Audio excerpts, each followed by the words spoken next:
წარმატებებს უსურვებთ ასევე მათაც, ვინც საკუთარ მომავალს ხედავს პროფესიულ სასწავლებელში, ვისაც თქვათ ახალი პროფესიის, ახალი საქმის შეძენა სურს და რაღაცა ცხოვრების ახალ ეტაპზე გადასვლა, გადაცემის ამ ნაწილში ზუსტად ამ შესაძლებლობებზე მოგაწვდით უახლეს ინფორმაციას. პროფესიულ საგანმანათლებლო პროგრამებზე ვისაუბრებთ, რაზეც რეგისტრაცია 2 მაისს დაიწყო და 22 აგვისტოს ჩათვლით გაგრძელდება, როგორ მოხდება აპლიკანტთა ჩარიცხვა, რა პროფესიებს შეუძლიათ დაეუფლონ, აი ამის შესახებ ჩვენი სტუმარი ისაუბრებს პირდაპირ ეთერში. თამარ ქიტიაშვილი გვერდდება სტუდიაში, რომელიც გახლავთ პროფესიული უნარების სააგენტოს გენერალური დირექტორი. მოგესალმებით, ქალბატონო თამარ.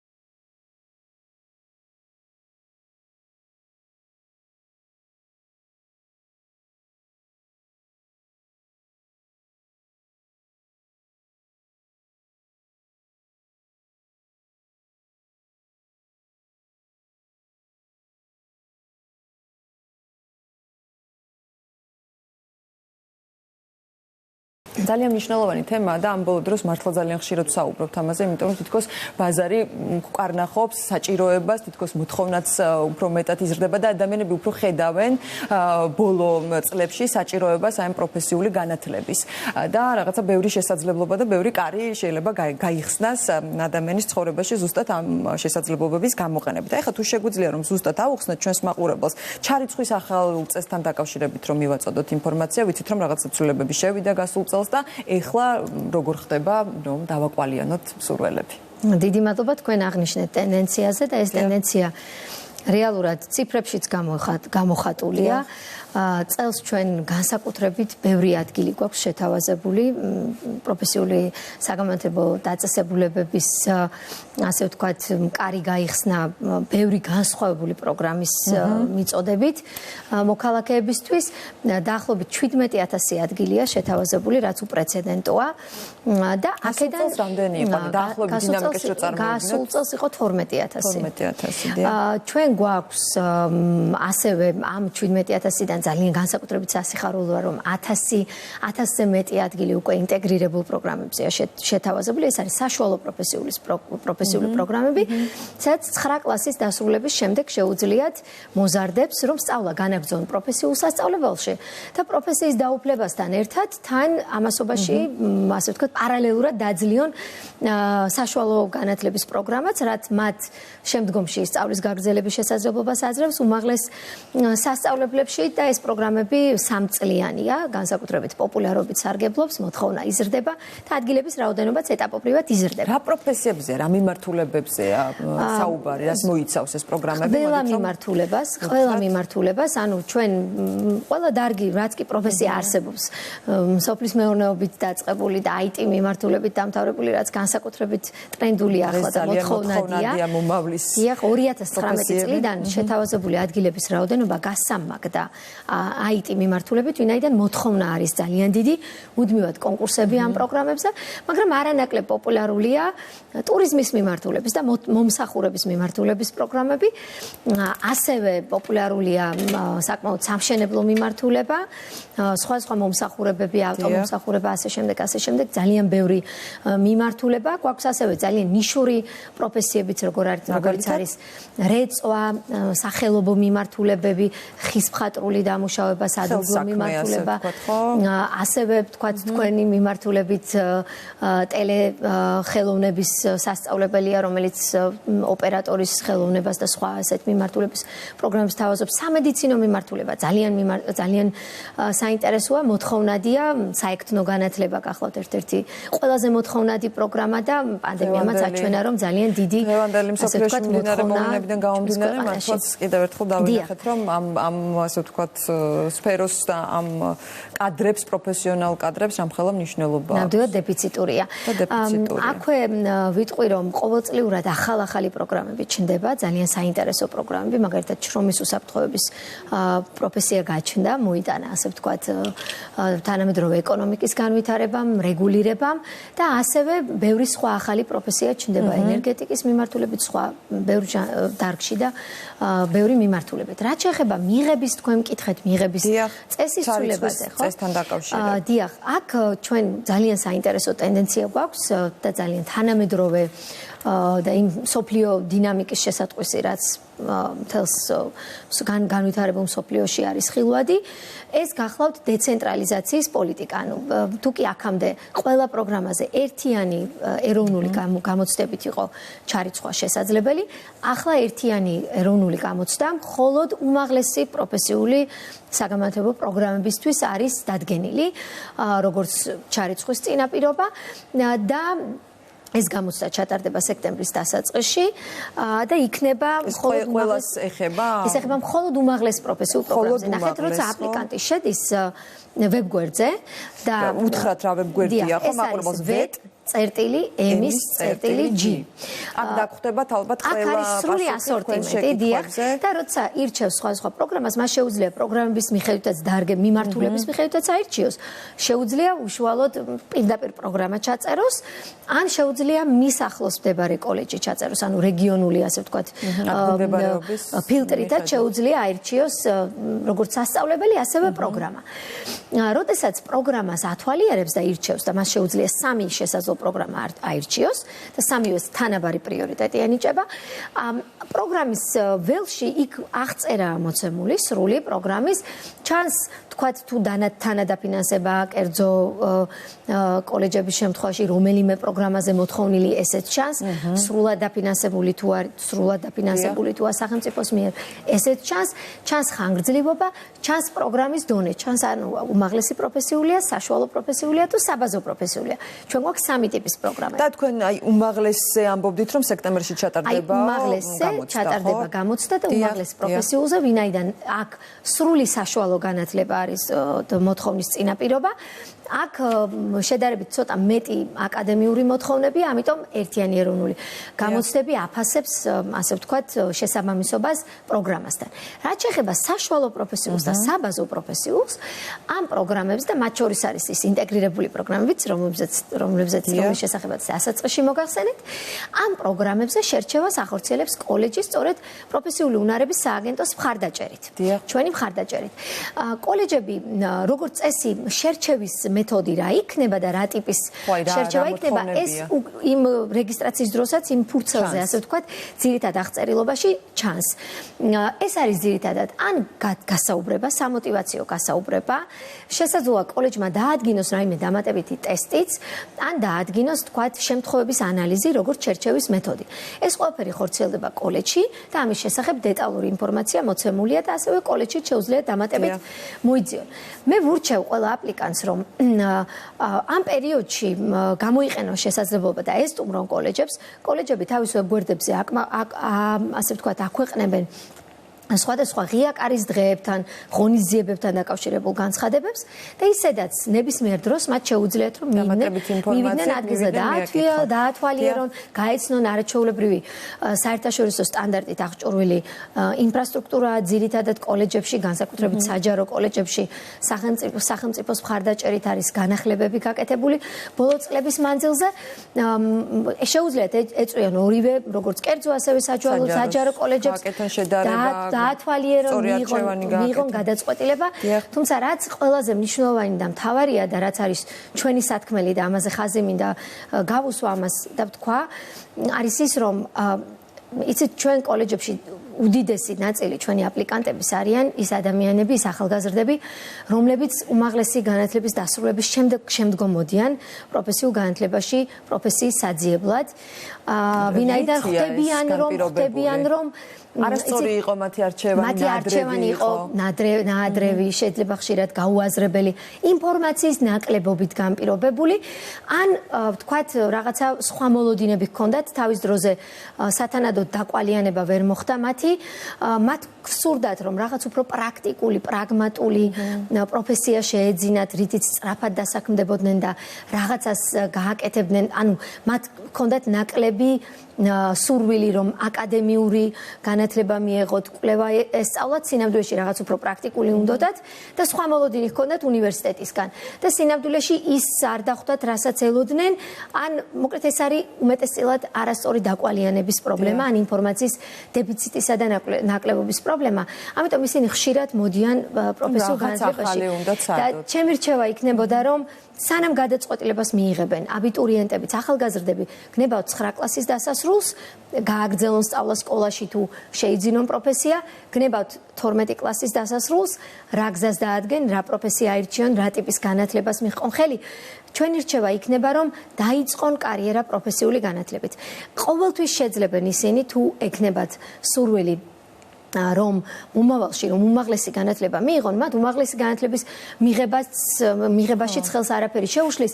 ყველაზე ასე ვთქვათ, მოკლე გზა იქნება, რომ დაიწყონ კარიერა პროფესიის შესწავლით იმ დარგში, რა დარგიც მათ აინტერესებს და შემდგომ იფიქრონ აკადემიურ განათლებაზე.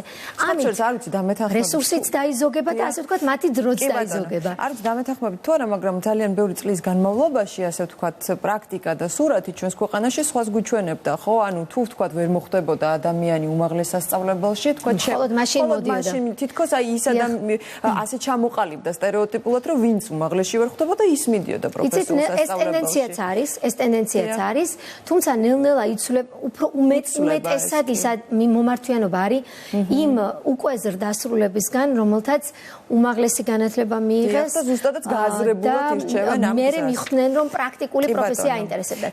მინდა ასევე შევეხოთ სპეციალური საგანმანათლებლო საჭიროების მქონე პირებსაც და რა შესაძლებლობებია, ვთქვათ, მათთვის, რომ ეს არ დაგვრჩეს ასე ვთქვათ ყურადღების მიღმა და არ გაგვექცეს. აქვე ვიტყვი, რომ როცა განგრძობიტობაზე ვსაუბრობთ, ხშირად იმის გამოიკავებდნენ განსაკუთრებით ვაჟები პროფესიულ განათლებაში, პროფესიული განათლების არჩევისგან თავს, რომ სამხედრო სავალდებულო სამსახურის გადავადება მხოლოდ უმაღლესი საგანმანათლებლო პროგრამებით ხდებოდა.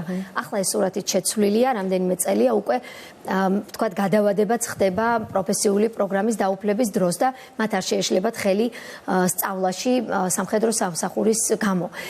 და რაც შეეხება SSSM პირებს, სპეციალური საგანმანათლებლო საჭიროების მქონე პირებს, წელს 1500-მდე ადგილია გამოყოფილი სპეციალური საგანმანათლებლო საჭიროების მქონე პირებისთვის. მათთვის შერჩევის პროცედურაც განსხვავებულია. მათ არ უწევთ სტანდარტულ ტესტირებაზე თუ გასაუბრებასა თუ გამოცდაზე გასვლა. ისინი განსხვავებული გრაფიკი დგება მათი შერჩევებისთვის, მიდიან კოლეჯებში, ათვალიერებენ, მოსინჯავენ, ჩვენ ამას მოსინჯვის პროცედურას უწოდებთ. სპეციალისტები აკვალიანებენ მათ, ეხმარებიან და ამ მოსინჯვის შემდგომ მათი შესაძლებლობების გათვალისწინებით და მათი ინტერესების გათვალისწინებით ხდება მშობელთან და თვითონ SSSM პირთან შეთანხმებით შერჩევა იმ პროფესიის, რომელიც მათ, ასე ვთქვათ, ინტერესებსა და საჭიროებებს ყველაზე მეტად ესადაგება. და აქვე ვიტყვი, რომ არა მხოლოდ SSSM პირებისთვის, ჩარიცხვის ახალი წესი ასევე ითვალისწინებს გარკვეულ მხარდაჭერას სოციალურად დაუცველი და შემწეობის მიმღები პირთათვისაც. მათ რეგულარულ ქულაზე ხდება დამატებითი კოეფიციენტის გათვლა, გაანგარიშება, რაც მათ გარკვეულ, ასე ვთქვათ, კონკურენტულ გათანაბრებას უზრუნველყოფს მათი შესაძლებლობებისა სხვა დანარჩენ აპლიკანტებთან მიმართებით და ვფიქრობ, ესეც დამატებითი წამახალისებელი ფაქტორია. ასევე მოქმედებს ძალიან ბევრი შეღავათი და მხარდამჭერი ფაქტორი სხვადასხვა პირებისთვის, როგორებიც არიან დევნილები, იძულებით გადაადგილებულები, სხვა ქვეყანაში მცხოვრები, ეთნიკურად ქართველები და ასე შემდეგ. ანუ ძალიან დიდია ჯგუფი იმ პირთათვის, რომლებიც ხელშეწყობას მიიღებენ პროფესიის არჩევისას. კი ბატონო, და მაყურებელს კიდევ ერთხელ შევახსენებთ, რომ დამატებითი ინფორმაციისთვის მგონი ღირს შეიხედოთ ამ საიტზე, რომელსაც კიდევ ერთხელ შეგახსენებთ, ეს არის vet.emis.g. ხო ასეა და დამატებითი შეკითხვები თუ კი გაგიჩნდათ და დეტალურად ვთქვათ რაღაცის გადამოწმება გსურთ, შეგიძლიათ ამ საიტზე შებრძანდეთ, გააკეთოთ სწორი არჩევანი, მოიძიოთ ინფორმაცია და დაგეგმოთ თქვენი მომავალი, როგორც გსურთ თქვენ. ჩვენ შეკითხვებს კი იმედის დღის პირდაპირ ეთერში თამარ ქიტიაშვილი პასუხობდა, რომელიც გახლავთ პროფესიული უნარების სააგენტოს გენერალური დირექტორი. ძალიან დიდი მადლობა. წარმატებებს გისურვებთ თქვენც და იმ ადამიანებსაც, ვინც ახლა დაინტერესდა ამ ახალი შესაძლებლობებით პროფესიული საგანმანათლებლო პროგრამების მხრივ. ძალიან დიდი მადლობა, რომ დაინტერესდით თქვენ და პირველის ნახევრიდან ამ დრომდე გვიყურეთ. იმედის დღე ხვალ დაბრუნდებით. გრძელდება ტრადიციულ დროს 12 საათსა და 30 წუთზე. პირდაპირ ეთერში ბედნიერ დღეს გისურვებთ ნახვამდის.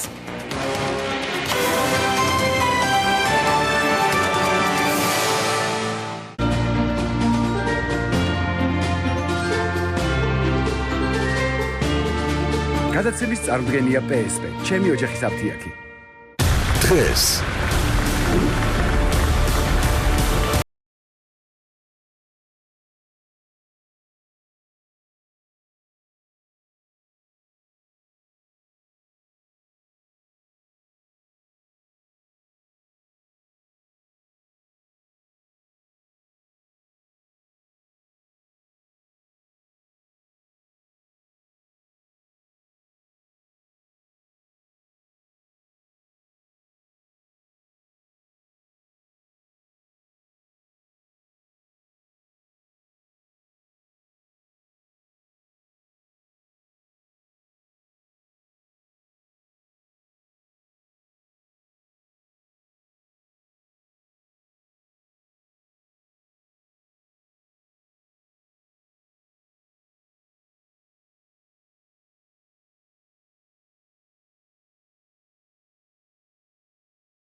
22 საათზე.